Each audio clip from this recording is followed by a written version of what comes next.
छिपे हुए कवच में सोई देव शक्ति को जगाने के लिए वो आदमी हर दिन अपने ही खून से उसे सींचता था। जैसे ही खून कवच पर बहा, एक अजीब नजारा सामने आया। कवच पर गहरी लाल रोशनी चमक उठी और वो जोर जोर से कांपने लगा। अगले ही पल कवच की शक्ति लहरों की तरह उसमें समाने लगी और अपने आप उसके शरीर से जुड़ गई। आसमान गूंज उठा एक तीखी गर्जना से। ये अमर फीनिक्स की आत्मा के जागने का संकेत था। जब दोनों एक हो गए तब उसके हाथ में देवताओं को काट गिराने की ताकत आ चुकी थी। वो था मानव राजा अर्जुन, 10,000 सालों में पहला इंसान जिसने देवताओं के अत्याचार के खिलाफ सिर उठाया। फीनिक्स की शक्ति के साथ अर्जुन किसी जमीनी युद्ध देवता की तरह था। जहाँ से गुजरा वहाँ कोई टिक नहीं पाया। यहाँ तक कि घमंडी देव भैरव भी उसकी एक ही तीर से एक हाथ गवा बैठा। आज से डर तुम्हें लगेगा, हम इंसानों से। इंसान देवताओं को चोट पहुँचा सकते हैं। ये देख बाकी देव भी सन्न रह गए। अपमान से तिल मिलाए भैरव ने तुरंत अपना सबसे खतरनाक हमला छोड़ा, पाताल लोक की शक्ति विश्ववृष्टि। अचानक आसमान अंधेरे में डूब गया। अनगिनत जहरीले कीड़े निकल आए और अर्जुन को चारों तरफ से घेर लिया। सबको लगा अब उसका अंत तय है, लेकिन तभी एक जबरदस्त तलवार तरंग निकली और पूरा जहरीला जाल पल भर में टूट गया। फीनिक्स की शक्ति से अर्जुन भैरव को एक ही वार में खत्म कर सकता था, लेकिन उसने जानबूझकर ऐसा नहीं किया। हर वार जानलेवा था पर रोका हुआ, बस ये दिखाने के लिए कि देवता अजय नहीं है। एक और देव वसु को वो पैरों तले कुचल देता है। वो दृश्य मानो युद्ध देव के अवतरण जैसा था। गर्जना आसमान चीरती हुई गूंज उठी, लेकिन तभी सबसे ताकतवर योद्धा देव महाकाल मैदान में कूदा। एक ही घूंसा वज्रलोक की शक्ति के साथ और अर्जुन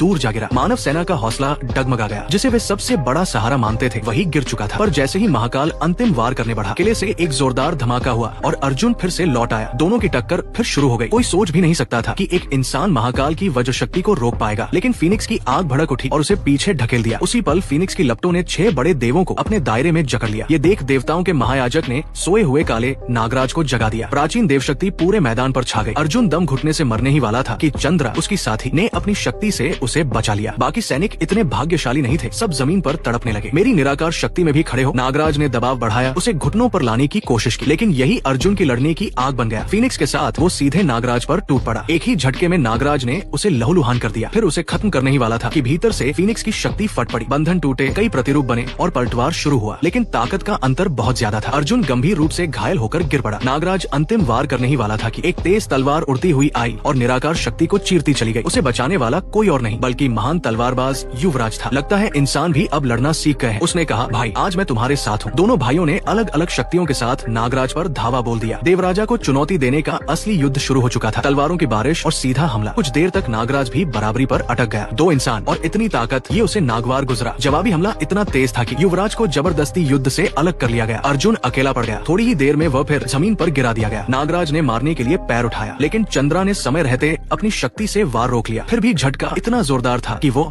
और बच्चा दोनों गिर पड़े। परिवार को घायल देख अर्जुन की आंखों में आग भर गई। दर्द के बावजूद वो फिर खड़ा हुआ। अगर मरना ही है तो मेरी आखिरी सांस तक जलो, मेरे खून से, मेरी आत्मा से।